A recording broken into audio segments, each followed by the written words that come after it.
Hey everyone, what's going on? It's Ryan. I'm back with another preview for Arsenal first game at home against Burnley of the season. And I'd like to firstly apologise for the review.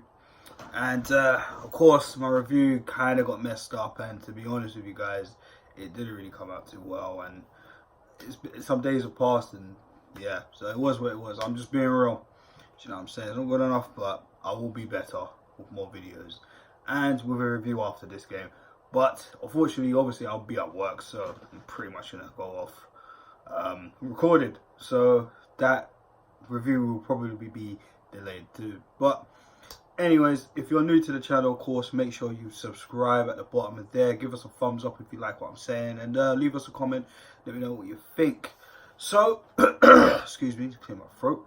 Let's quickly get into this Arsenal versus Burnley, of course, at the Emirates Stadium, 12:30 kickoff. Unfortunately, I'll be at work, but it is what it is. I'll be supporting the Gunners while I'm at work. It is what it is, guys. So, let's quickly get into the lowdown. Let's talk about the predicted starting lineup, because that's what we're here for, of course. Let's go with Leno in goal, of course, pretty much the same option. The back four, which I'm pretty much going to go for a 4. I think we're at home, so I think we could kind of experiment, but I'm probably going to go with a 4-2-3-1. Leno in goal, of course. I thought the game against Newcastle, I guess I can give you a little bit of a review as I'm going to pick the players. So, in the Newcastle game, I think Leno didn't really have that much of a problem, to be fair. I mean, he only had a few shots that he could save and parry away. Yeah, I mean, no problem for him. So, for me, Bert Leno, definitely a starter, no problem. Right back position, Isit, of course, Bellerin is still out. He reportedly won't be back until sometime in September, hopefully, but it looks like it's going to be October. But, sorry guys, stuff in my throat. But Isit, now, of course, guys, you know me, I do like Isit, sorry. But, you know, I've always said I still think we need a right back and this, that, and the first. But, you know, I still like the guy. And if he's going to be cover, it is what it is. And obviously, I just want him to just stay focused throughout the game. Going off the Newcastle game, he got a wicked assist for Aubameyang's excellent goal. I thought he played really well. At times, again, where I said like he does dim out the game, but it happens to a lot of players. But for a right back, you know what I mean? And obviously he's a makeshift right back. You know, the defensive qualities and, you know, just learning more about that right back position, you know, it might take a little bit more time, but I'm sure with the defenders around him, I'm sure Bellerin's giving him tips. And, you know, game by game, you know, he's getting better and better. So, well, it's going to have to be Ainsley. I just hope he stays switched on and he can play as well as he did against Newcastle last week. So, Ainsley, right there. Of course, Callum Chambers. Would you start him or would you put Louise in? I mean, it's kind of hard because, again, like, we bring in David Luiz. Of course, he didn't play against Newcastle. Chambers played really well against Newcastle. One of the standout players that aren't a regular. Of course, you know, he was on loan last season to a relegation side of Fulham. So, you know, but even though he played defensive midfield, you know, he is a very, he can be utilised very well. Of course, right back could play him there, but we know he's not really that good right back. Do you know what I'm saying? Maybe it's more central. He looks more comfortable, you know, centre-back position, holding mid, as a lot of people knew, especially the Fulham fans. They know about him playing holding midfield last season for Fulham. So, I mean, it's kind of hard because we've been kind of playing all pre-season with Chambers and Socrates as our centre-back pairing. Even if we're going to a 3, it's them two are there alongside Nacho Monreal. So, I mean, it would be a good debut for David Luiz to come in, you know, your first game at your new club, even though it's your rivals. Well, when you used to play for Chelsea anyways. But regardless of that, new challenge, you come to put the doubters wrong and turn their heads and think, okay, maybe we could trust in Luiz, but even though it's going to take game by game, but that counts with all the other players and all the new additions to the squad too. So I think it would be a mistake not to put Luiz in. I mean, but again, do you really want to disrupt the defense? And I mean, look, we know the defense ain't great, and David Luiz coming in is a booster to our defense. No, he's not the mega signing, but he has experience and he knows the Premier League very well as he knows Unai Emery too. So, I mean, it's quite hard because would you want to drop Chambers or would you want to start Luiz? Let me know your thoughts in the comment section, or even Socrates. I mean, Socrates has to be there. That's a fact. As much as I do criticise him because he is a bit rash at times, he's rash at times. Let's be real. A lot of us get on to David Luiz about being rash. So for me, it's either Luiz or Socrates. I can't have them both. A lot of people might think I'm crazy. Why not? Do you know what I'm saying? But two rash centre backs, hella penalties. I'm not really feeling that. But like I said, given the leadership qualities, I think I'm going to have to go with the back two of Chambers and Socrates. Going into that left back position, hopefully Kolasinac, it was reported that Ozil and Kolasinac were back in training from Tuesday, and hopefully they can have their mind clear of all the controversy that's been surrounding them after the whole attack that's happened to them after pre-season. During the pre-season, after the pre-season tour of America. So it will be a very big game for Kolasinac. Of course, he needs all of us fans and the rest of the team to get behind him, and hopefully Mesut Ozil could play as well when we get to him, and just make him feel comfortable. It's as simple as that. That's as Emery said it in his press conference, So hopefully Kolasinac can start. We'll sit Monreal out on this one. Of course, Monreal's getting on a bit. Don't want to overrun him because let's face it, he is injury prone at the minute. Do you know what I mean? And given the age, it is what it is. And I know Kolasinac doesn't really give us that defensive quality that we all need or would like. And obviously, Kieran Tierney's still not 100% fit.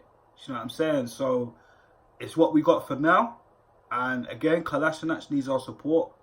He is our player, and let's get behind him, of course. So let's get into that midfield. Now, like I said, I've gone to a 4-2-3-1. And Granit Xhaka, the Arsenal captain, I'm calling it. It seems that that's what it is right now. Even though Emery has his selected captains or whatever you want to call it, Granit Xhaka is the captain of Arsenal right now. It is what it is. And my feelings on Xhaka, he can be inconsistent at times, but, sometimes he just has a good game. Do you know what I mean? And going back to last week, I felt he started off the game really sluggish, losing the ball quite a bit, but not as bad as Mkhitaryan. He was dreadful, but hopefully Mkhitaryan don't start. And I felt in the second half, Xhaka really stepped up. The long balls were there. He was picking passes, trying to find space for Aubameyang and Nicolas Pepe when he came on, as well as Reece Nelson, who started the game. And I mean, if Xhaka's going to be the captain again, he needs to keep it consistent and just get all the cobwebs. I don't know why I feel like Granit Xhaka has cobwebs when he starts the game. It's just sluggish. You'll know what game Granit Xhaka will have in the beginning. So I'm gonna be firm on him this season. I'm gonna make him out as a scapegoat. It goes for all of the players. As much as I criticize him, I'm not gonna be all this guy out, this guy out. Do you know what I mean? Like, I'm sure the club know certain players that need to go, and so far in the transfer window that's gone, they've been active. They've been doing their business. So we'll have to wait and see. But for Granit Xhaka, he starts in that game.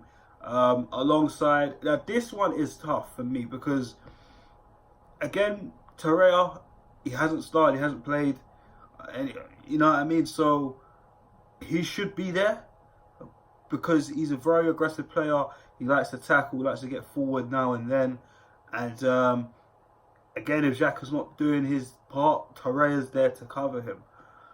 But Matteo Guendouzi, who I've been watching a lot closely since the moment we signed him. I'm sure a lot of other Arsenal supporters have.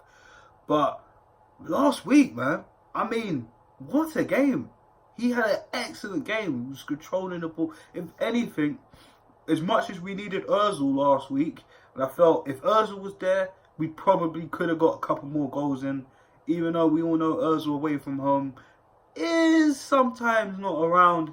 But hopefully pre-season, you know, he could have hopefully carried it on. But again, because of the whole situation, you don't know. Do you know what I mean? You don't know where his head's at. But for Guendouzi, I mean, for as young as he is he 19, 20? I mean, bro, he had a very good game. Someone tell me wrong in the bottom of the comment section. And I think he has earned his chance to actually start this game. So, as far as I'm concerned, I think he has every chance he has to do this. So, I'm gonna go out on a limb. I'm gonna start Matteo Guendouzi. You know, Torreira could be there, maybe come off the bench or something later down the line in the game if we need him, or probably will. Do you know what I'm saying? So yeah, I'm gonna start Xhaka and Guendouzi. The three, I'm sticking to my guns when I say this. I want to put. This is gonna be tough because I'm gonna have to think about the striker situation again. Like Ozil, let's start with the Cam situation before we go out wide and up top. Now, because that's also difficult. Ozil, of course, we all know the situation. I've just kind of briefly covered it, talking about Kolasinac. And where's his mindset? And, you know, we've all been hearing rumours about him and DC United. Will it happen? Who knows? And I mean, with this situation that's happened to him, could it have prompted him even to start thinking about, okay, maybe I should move. Maybe I should leave. Do you know what I'm saying? Because the man has had his life threatened and endangered in the last couple of weeks. And it's crazy. It's absolutely crazy with all these reports and obviously the attack. Do you know what I'm saying? So, it's actually mad. Should we start Ozil? Again, it's his first home game back. It's all our first home game back. And the crowd would love to get behind Mesut Ozil. We all want to get behind Mesut Ozil. We are behind him, of course. And for him to come back with Kolasinac, why not? But again, we've got to think about another option in Joe Willock. Joe Willock, for me, was one of the standout players of the game last week. And even in pre-season, along with Eddie Nketiah, he's been tearing it up. That one, I still can't get this out of my mind. That one tackle, and I think it was on, pardon me, I think it was on Maxim. Was it on Maxim? No, I think it was a bit later in the game. Apologies. But whoever he tackled, it might have been Joe Linton, in fact. But that slide challenge, that was amazing. Like, I don't see that enough in my midfielders. And for a young kid to come up and want to make a mark at Arsenal and say, listen, I'm here. And I don't want to be coming off or be on the bench. I want to be starting every single game. And Joe Willock, listen, again, like I just said, he's been tearing it up in pre-season, and the last game, and we all know a lot of people criticised him. I did say that in the preview. A lot of people criticised him. The last time he came down to Newcastle, do you know what I mean? Last week, he proved those doubters wrong. I'm sure he turned their heads up as well as they did in pre-season. So I think he's kind of deserved it. So that one is also a toss-up. Because if you remember, I didn't even necessarily pick a centre-back to go alongside Socrates. So I'll reveal that at the end once I sort out the striker situation.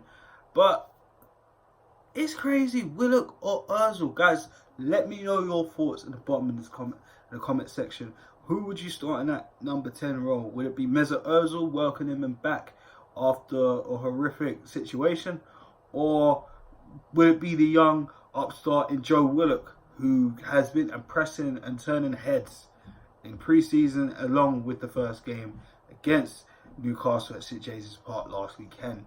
Now, the reason I didn't pick Mkhitaryan is quite obvious.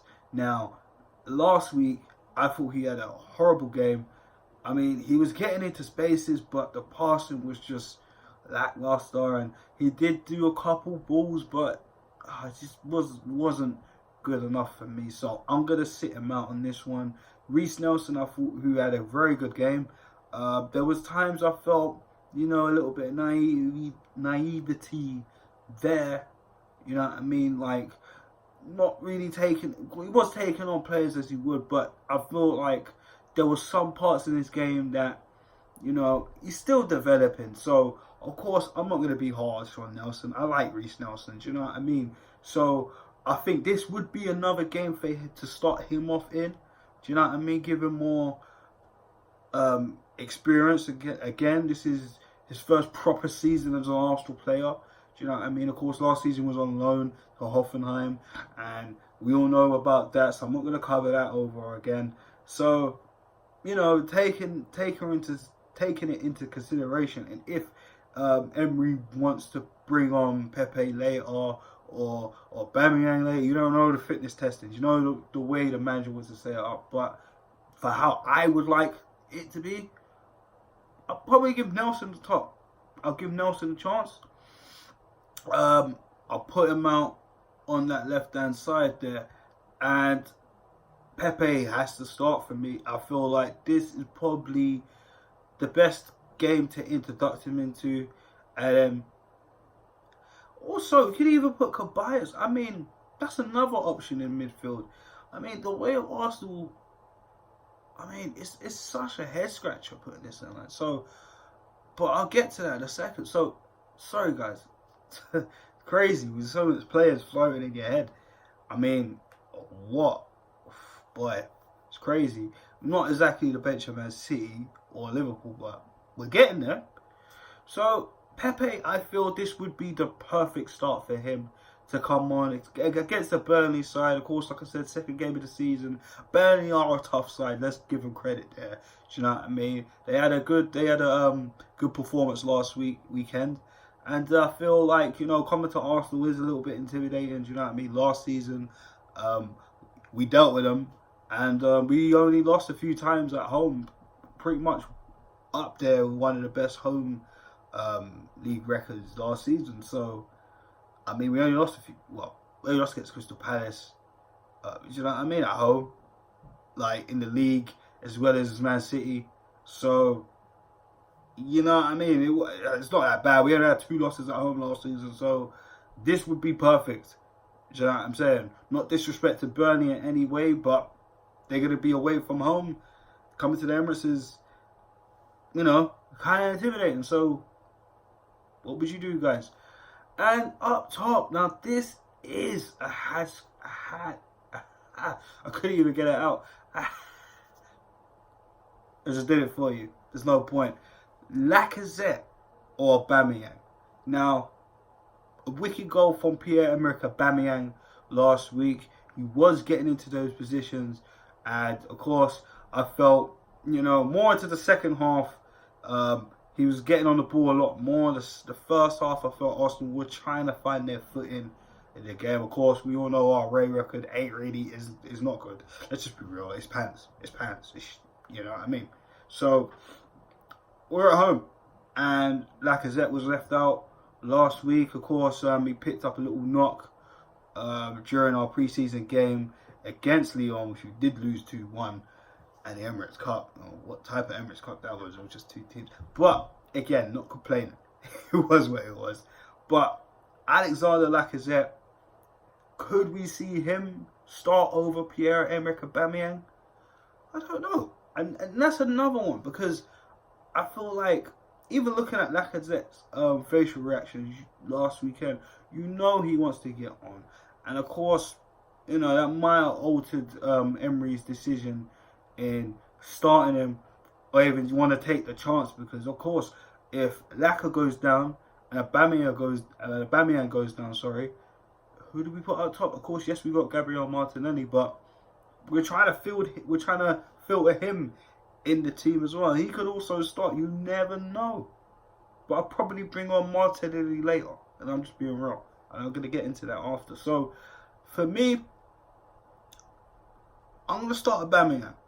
Clearly, based on we need goals. I'm not saying Laka won't give us goals. He will give us goals, but I feel as the way Emery's kind of like filtering people in, I think we could give Aubameyang at least, 60 minutes, 65 minutes if he's doing well.